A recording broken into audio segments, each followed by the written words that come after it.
Welcome back to Yahoo Finance Live, everyone. Hey, we're just minutes away from the end of today's trading session. Let's sprint on over to Yahoo Finance's Jared Blikre with the key levels to watch going into the close as we're down across the board. Jared?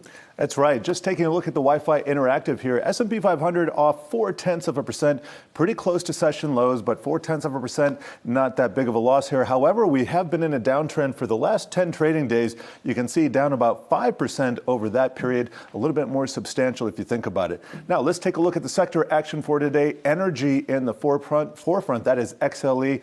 Up over 1.5%. Crude oil, WTI closing over $100 a barrel for the first time in days. Also got those hot inflation numbers this morning. Talk about a little bit about that in a second. Kicking off big bank earnings tomorrow. Ahead of that, XLF, the financial sector ETF for the S&P 500, that is down 1%. Healthcare also down a similar percent. And then communication services and tech, those mega cap Latin heavy sectors, those are down too. But Apple finally climbing the green. That's up over 1%. Tesla up 1%. And just taking a look at the biggest winners and losers inside the NASDAQ 100, we can see more losers than winners, but it looks like DocuSign taking up the bottom position there, down 3%. NetEase also down a similar amount. Want to take a look at Chinese stocks because we got a few new names added to that list of companies that the SEC has trouble with their financials with overseas. So who is the latest? And we've seen a lot of these names pop up on that list.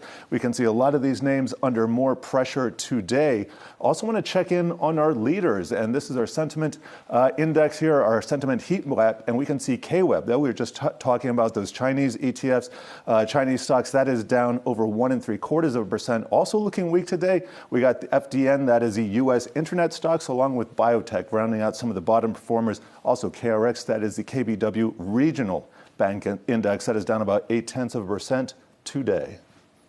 And speaking of down performers, we're taking a look at Bitcoin under $40,000 today. What's happening there?